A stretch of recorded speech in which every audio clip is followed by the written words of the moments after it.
Welcome to Geordie Lass and Doc Sass. One day, a Geordie and a Canadian walk into a bar and decide to start a podcast about relationships, and what a topic that is.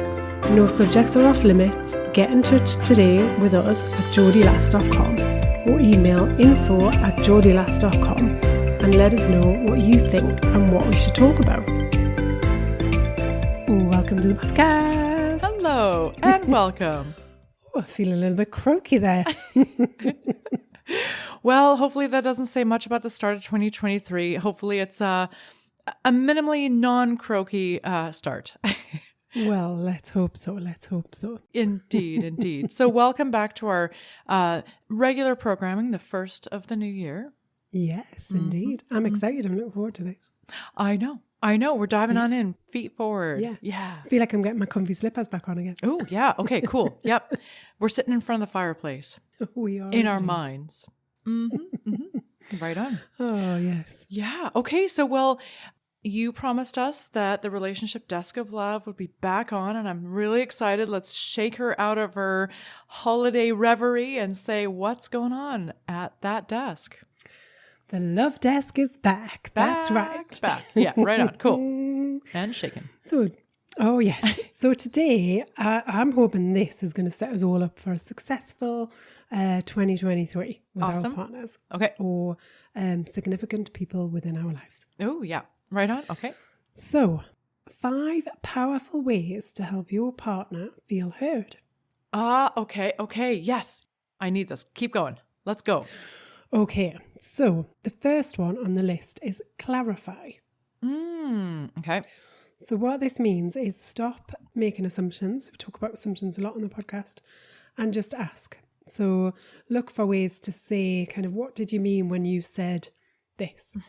Or can you give me an example of whatever? Nice. Yep.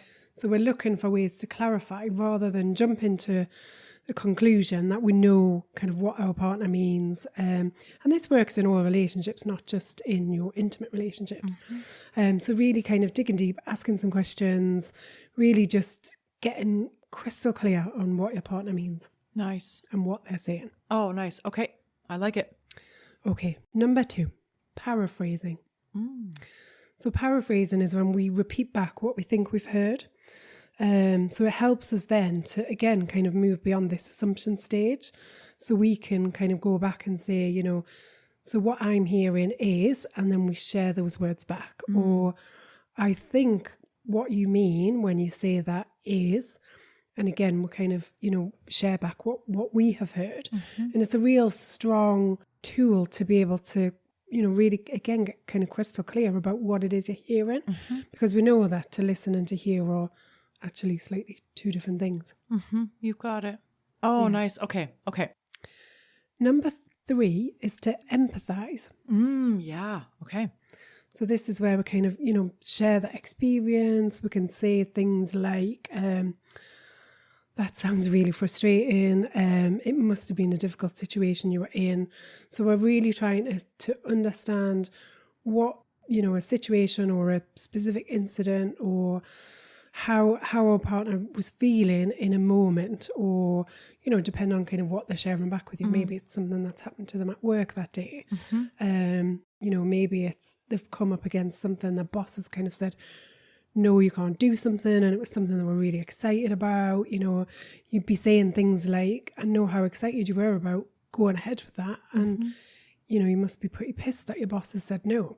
So you can really kind of empathize and help to feel the same way that your partner's feeling. Oh, yeah.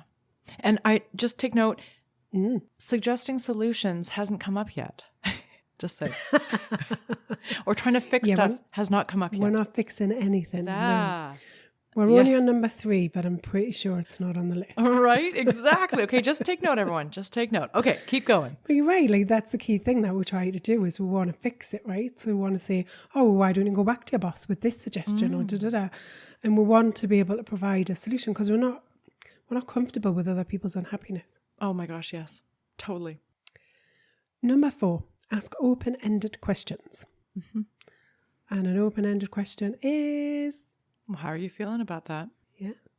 So anything that doesn't end in a kind of yes or a no is an open-ended question. We want the other person to really kind of share something back, and we provide, we position it in such a way that it allows that space, that ability to be able to share something back. Wow, totally. It gives the other person a real chance to kind of to speak and to say what's on their mind. Going back to that fixing thing, when we jump to solutions or we want to fix a problem, it's almost like we're shutting down what you're saying. It's like I don't want to hear any more about it. I want to be able to provide you with a solution, and then we can move on and get back to what we're doing. But the reality is, we know that when we're in a state of flux or unhappiness, then the majority of the time we just want to talk about it, because by talking about it, we release that negative energy of that space that we're in. Yeah. Or, it comes with happiness as well. We might just want to experience the moment. I want to share like how amazing that thing that happened today was. Oh, yeah. And number 5, be present. Oh. Meaning cell phone at least 3 feet away from your person. Yeah. There's nothing worse. I did an exercise once. I was doing this volunteering thing. I did this exercise with 2 people. I can't remember if I shared this on the podcast before, so apologies if I have. So you were having a conversation. You had to share something about something that you'd experienced where it was kind of a moment of happiness, and you were sharing this with this other person. The other person had been secretly coached to halfway through you kind of sharing you had 2 minutes to share something. Halfway through, they had to be really distracted and kind of pick up their phone. And then kind of you're talking away and you don't know anything about this. And the other person's kind of like there on the phone, and then they'll kind of look up and kind of go, oh yeah, kind of carry on. And so you carry on sharing it. And as this experience unfolds, you can literally, I felt within my body like real kind of discomfort and unhappiness. And I was like, why would you ask me to share this experience and now you're not even listening? Like, what is it that's going on? Like, how rude is that? Like, and you can feel yourself getting more and more aggrieved. Yeah. So it's a really good, powerful reminder about how important it is to be present in the moment and just take time to listen and not interject. Just allow the other person to speak and feel like they are heard. Wow. Yeah. Oh my gosh, yes. And even when it's the same as distracted driving, like in Toronto, there's very, very tough penalties, like very tough penalties for distracted driving. When I moved back from New York, I was just sitting at a stoplight in a long left-hand turn lane, and I was just on my phone doodling, as I would be in New York City, right? You're multitasking. And a cop, the windows were down because it was summer, and a cop kind of like pulled alongside, and he was like, yeah, that will get you 2 points on your license and a $300 fine. So stop that shit now. And he could see my New York plates, right? So he was like, yeah, that's not happening in the city. And the premise being that even when you don't think you're distracted, you are. Oh, absolutely. Yeah. And not only can you crash vehicles, but you can also crash relationships. Yeah. Yeah. Yeah. That's a really powerful thing. Mm-hmm. It is indeed. So I do coach a few men who are married to women. And they have been sent for coaching to rehabilitate their ways and to become more emotionally available. Now, relationship repair is a two-way street, but they come with a narrative of, I'm right, he's wrong, go fix him. And so, so that is the opening assignment. But what often happens is that men are, number one, very uncomfortable with emotion because that's the way men are socialized. And number two is they identify with being fixers. Like that's their role. Yeah. So the second that anybody starts talking, they start scanning the conversation for where's the solution, where's the fix, just like you say. But I think the really hard part is like the people that I coach make a lot of money in their day job for doing just that. Yeah. So if you are a lead professional, an experienced professional, if you're higher level, like C-suite, VP plus sort of manager, your job is to cut people off when you've heard enough to say, okay, I know what's going on here. This, that, and the other is what we'll do. It's called decisiveness. It's called clear leadership. Where feelings don't, as a VP, you're like, I don't care what you feel. I need to make solutions that sort of suit the stock, the shareholder or the bottom line. So the problem is that a lot of these folks have to go from their day job where they spend the majority of their day and code switch to be with their partner where the exact opposite things are valuable. And that's really hard. I just wanted to honor the folks out there who just bring what they bring at work and they realize that their marriage is suffering as a result. Yeah. Well, your marriage is not a work assignment, right? Oh, yeah. So these 5 steps, and none of them say bottom line and get the job done and find a solution. Yeah. Yeah. Well, thank you. Oh, okay. You are welcome. We're starting off on a bang. We are indeed. Are you ready for a hot topic?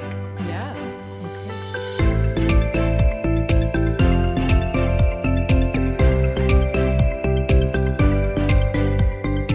Today's hot topic: acceptance versus deal breakers.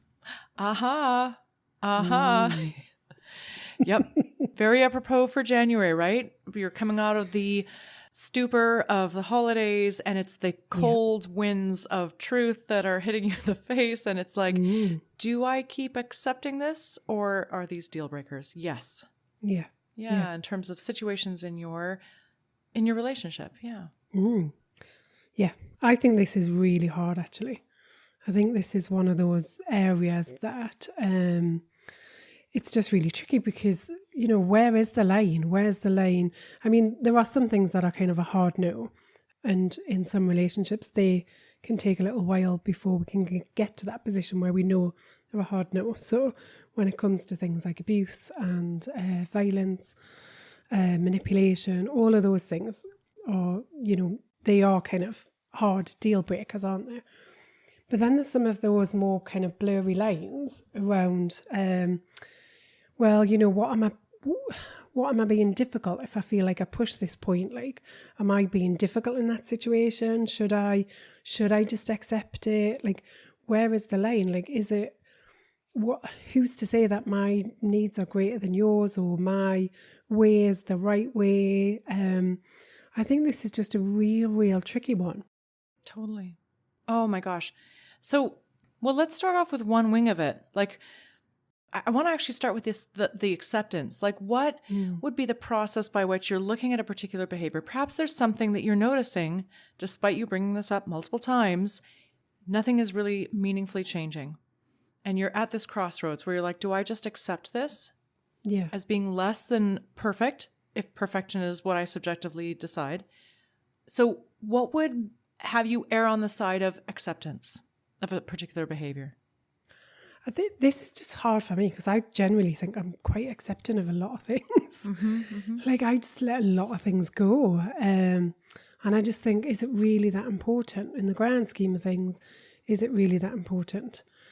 The danger with this, and this is what I experienced in my marriage for a lot of the time, is acceptance then eventually turns into resentment if we accept too much. So if the things that we're letting slide and let it go actually are important to us, but we kind of just say, oh, do you know what, it doesn't matter, then eventually that will lead to resentment, to contempt, and to the relationship breaking down.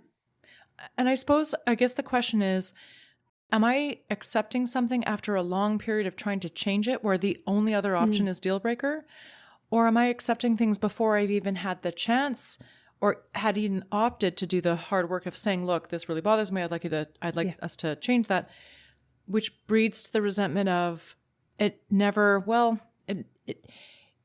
got aired. And I've chosen to resent as opposed to bringing this into the public arena where my partner has a say in it. Yeah. But I tend to accept until I don't. I'm accepting, and then I blow up. That's my pattern. Yeah, and that's great, isn't it? Really works. Totally works. Yeah. Hence single start just 2023. Don't do what I did. But look, hey, listen, I recognize it. So, and I think within all of us, the communication and what we choose to share and not to share within our relationship is probably something that we're all working on all of the time to a varying degree. I think that even the happiest of couples probably still face challenges from time to time with communication, and this is what's behind the acceptance, isn't it? So, you know, the first thing is, how important is this? Is this something that I am willing to let go and isn't going to come and bite me on the arse, 2 years down the line because I've let go of it?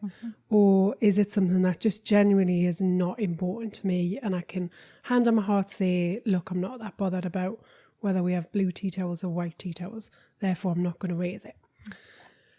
Or, is it something that I think, actually, no, white tea towels are just the perfect thing that I need in my kitchen right now, and I've got to raise it. And in which case, then we do need to have a bit of courage of our own convictions and raise some of those points. I think where I often see is that people don't decide that it doesn't matter or that it's not important, but that it is important, but they've tried their very best and they can see that their partner has tried and still no bueno, hasn't shifted much.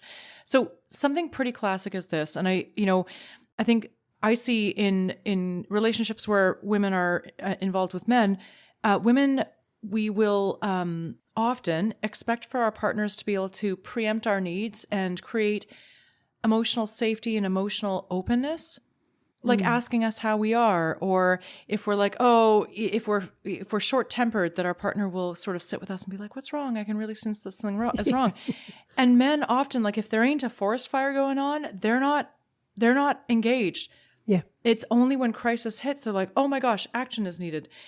I think something that one might choose to accept is, look, I know that my partner will never, I know that my partner is always going to start interrupting with a solution.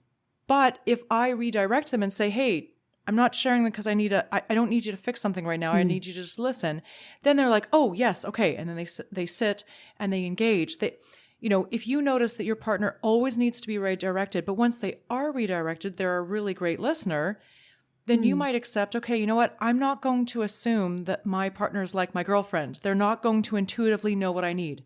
They will always need to be instructed. And my acceptance is, I accept that you will be supportive if I give you a little hint about how to support me. That is a pretty classic thing that I think would, that I can't get that element from my spouse. I can get it from a therapist and from my girlfriends, for sure. But it's hard though, isn't it? Because the thought that pops into your head is, well, why should I have to tell you what to do? And that's the problem. If they love me, they'll just know. Yeah. But that's actually a bullshit premise that was bred in the sort of Renaissance sort of romantic age. This sort of, our brains will be connected through this ethereal link is bullshit.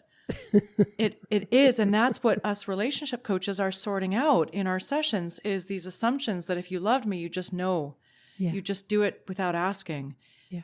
And I swear to you, I've talked to enough husbands. They literally don't know. They do not know. They're not trying to be assholes. They don't know. They just need a little bit of a prompt, a little bit of a hint. And the good ones are going to be, oh yeah, right. Got it. I'm on it. They just need constant reminders. Now, that might be a deal breaker for you. You might be like, look, I'm sorry. I need to be with somebody who just intuitively knows, like my girlfriends do. Cool. That is your choice. But if you choose, that might be an important juncture for acceptance if you choose to take it. Yeah. So how do we sort out deal breakers from those areas in life where we say, actually, we're happy to accept them? Yeah. I mean, well, there's a safety check. Am I accepting something that's manipulative, that's violent, dangerous? Of course, those are deal breakers. Am I accepting something where I really feel like this person is not prioritizing me? They truly, if they care, they would actually step up. Like if there's a real gap there, I think that's something you may choose not to accept. Am I accepting something because I'm scared? I'm scared to leave. If I weren't scared to leave, would this be a deal breaker? That might be a sign that that's a deal breaker. And then values. Does this fundamentally run out of alignment with my values, like clash against my values? Yeah. And that might be a deal breaker. I think there's another area as well for me is around kind of, I guess, life expectance. What is it? How do I view my life playing out, and are we aligned on that? So that kind of, I suppose, that future vision, how do we live our lives? Does it kind of, are we living by the same standards? Do we want the same or similar things. I think it's okay to have some differences. We're not saying that this is about kind of being fully aligned with everything, but if generally you're somebody who wants to travel, explore the world, maybe you're somebody who's got their eyes set on early retirement, and that's something that's really important to you, or finances, or, you know, maybe you're the exact opposite where you're just like, I don't really care, kind of whatever will be. I don't mind how long I work. I don't mind how much money I earn. If you've got some real big differences, some real clashes there, you know, do I want kids? Do I not want kids? Where you've got some big life decisions to be made and you have a completely different outlook, I think that's absolutely something to take a look at. Yeah. Because will it work? If you fast forward 5 years, wow, yeah, are those same kind of allowances, tolerances, are they still going to be there for some of those bigger situations? Wow, that's a really helpful, very profound visiting exercise. Yeah. But it's like you say, though, it's a scary thing to do, right? If I'm honest with myself and I look forward to 5 years and think about where we'll be in the relationship and my expectations versus my partner's expectations, if they're not aligned, then that is terrifying. It is. And acceptance kind of glosses over that. Yeah. But it's not true acceptance if you choose to be quiet about it and just put up and tolerate. Yeah. I think the thing is that acceptance is different than tolerating. If you're going to tolerate is often fear driven. And it's often, I don't want to see the thing that I think I might see if I actually looked into the distant future. Yeah. So I'm going to just tolerate for now. But it's not the same as acceptance. No. With acceptance, there is a willingness. There's you know, cooperation there. It is about, I am going to accept something. I'm willing to do that. And I'm going to change something about the way I kind of frame something so that I'm able to accept it. It's an intent, like you're in choice. You're owning it. Yeah. You're intentionally letting go of the fact that you wanted it to be slightly different. That's the key is not just accepting something. Again, that's tolerating. Accepting is, I choose this thing and I'm going to let go of that other expectation. Not easy. Yeah. Not easy. And it's a dynamic process of becoming the person for whom you're either that need doesn't matter or you're getting that need from somewhere else. Yeah. Yeah, definitely. Yeah. Oof. That's there's a real need to know yourself, right? Yeah. Shit. God, I keep coming back to that. Damn. I tell you, this is like, whoa, this is like rough on a January day. Whoa. It's good, but this is it. There are so many of us. Renewed energy, remember? Well, and that's the thing. And some of it is calling out our own bullshit, right? Like being onto yourself is, look, because tolerating, because it looks similar to acceptance, it can make you, yeah. I think when you tolerate something, though, there's still that inner grating that happens. Yeah.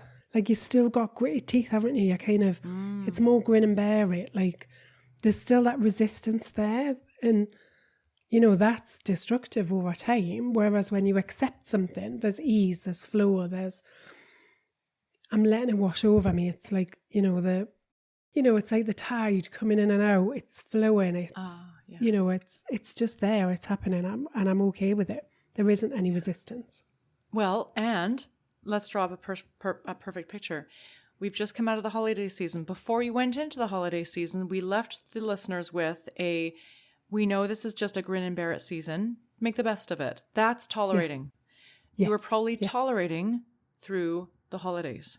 Yeah. But now that the holidays are over, people have returned home, it's back to work as usual.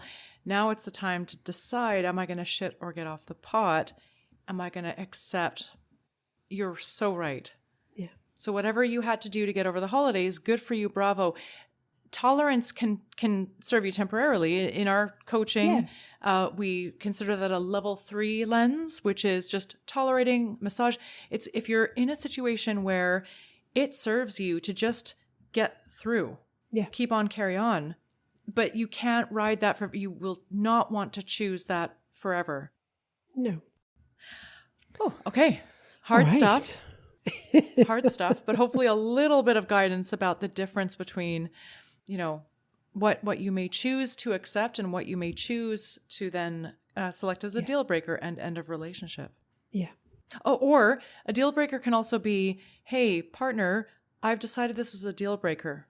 And that's a clear communication that it's really important. So just bringing it into the realm of this is a really high priority item to resolve somehow. Yeah, absolutely. And I suppose we have to be a bit aware of some of the attachment style stuff, because sometimes we can go into this and we do this exploration, we work out kind of who we are, and we do all of this in silence. And then we say, right, okay, this relationship is not for me. I'm off. Yeah. And we can really play into some of those, that avoidant attachment style. Yeah. And we do need to, when we consider fairness and kindness and compassion, the kindest thing is to give somebody else the grace to show up differently, to respond, to listen to your latest revelations, and then choose how they respond accordingly.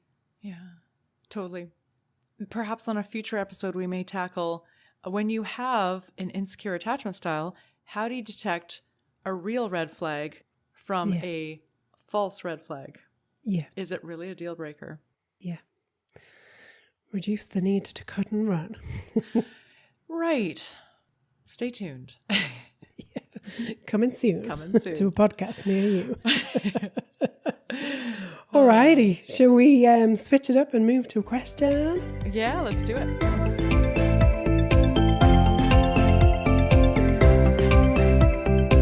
Today's question. I don't feel like my husband and I are emotionally connected. I just know that he is going to say that everything is okay and we are fine as we are if I bring this up. How do I fix it? Oh my gosh, I love this. I love this. I love this.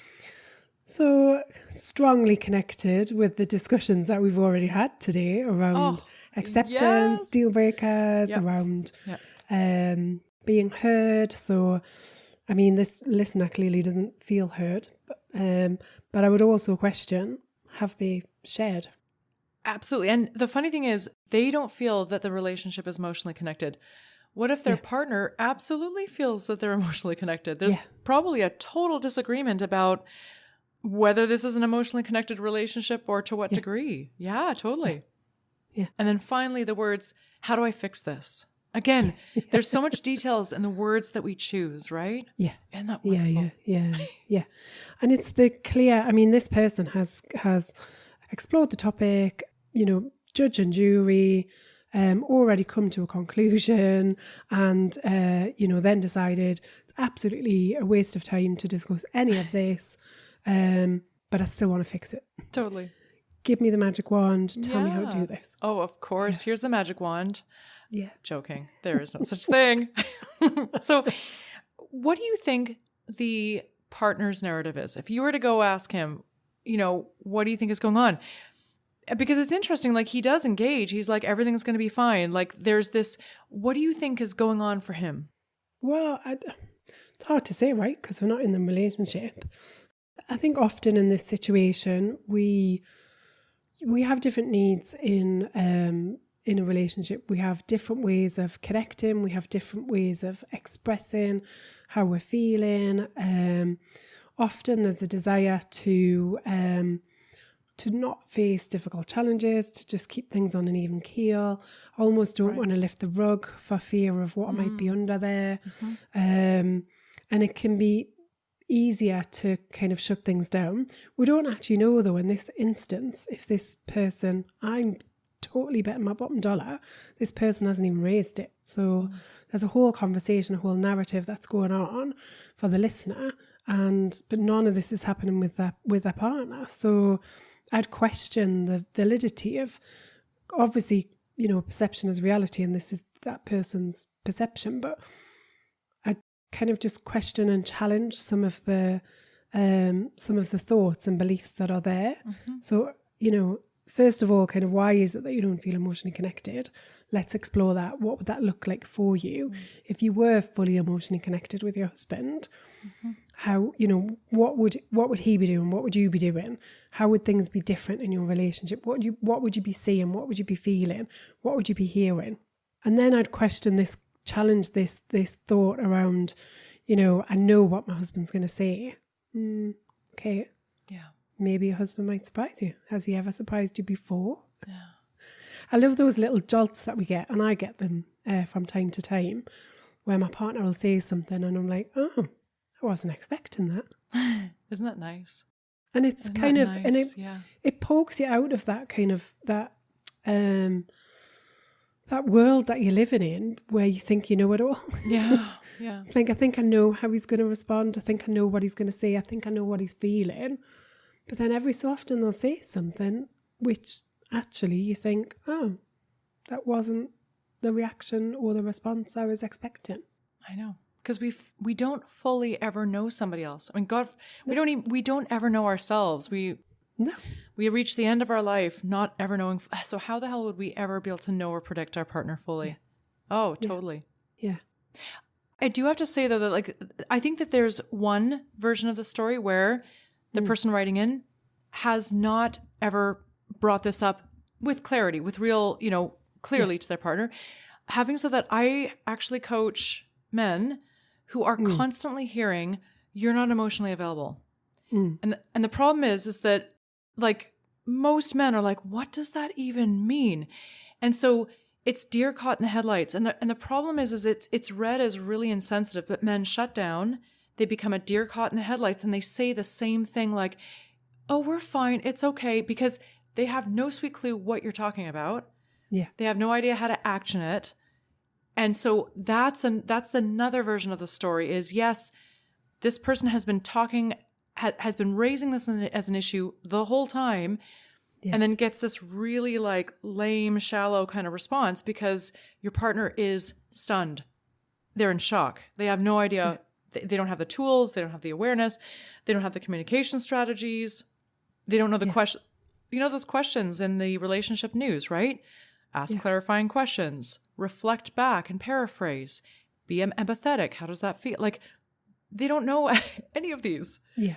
So I think, the world's moved, hasn't it? It does all the time. We know that things change. I was reading something the other week and it said about the number one thing that people look for when they're dating in a partner is emotional vulnerability.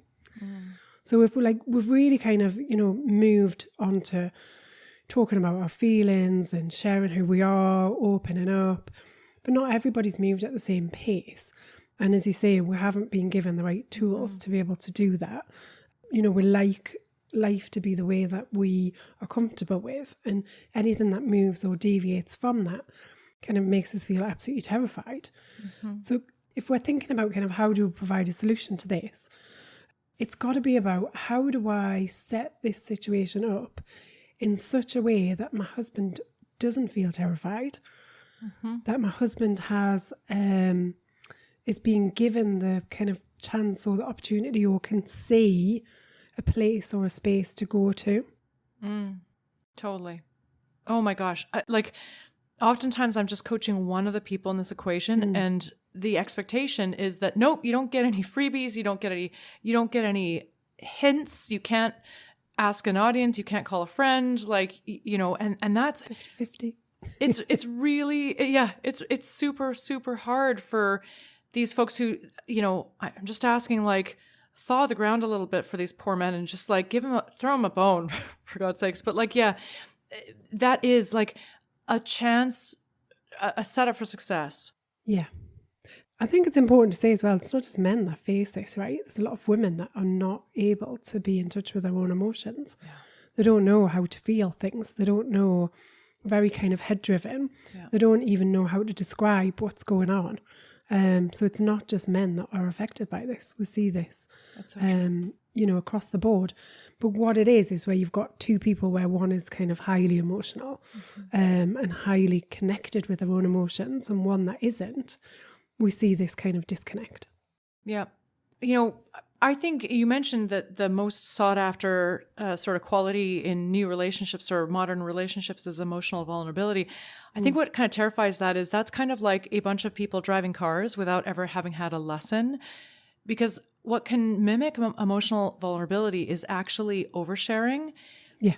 I have a lot of people that I know who are very vulnerable, but they kind of toss out sort of the easy bits. They're not actually vulnerable. They'll overshare. Yeah. But that's not true vulnerability though, is it? No, that's a thing. So yeah, I mean, the thing is there's no workaround for the hard work of learning how to be vulnerable. And yeah, my gosh, yeah.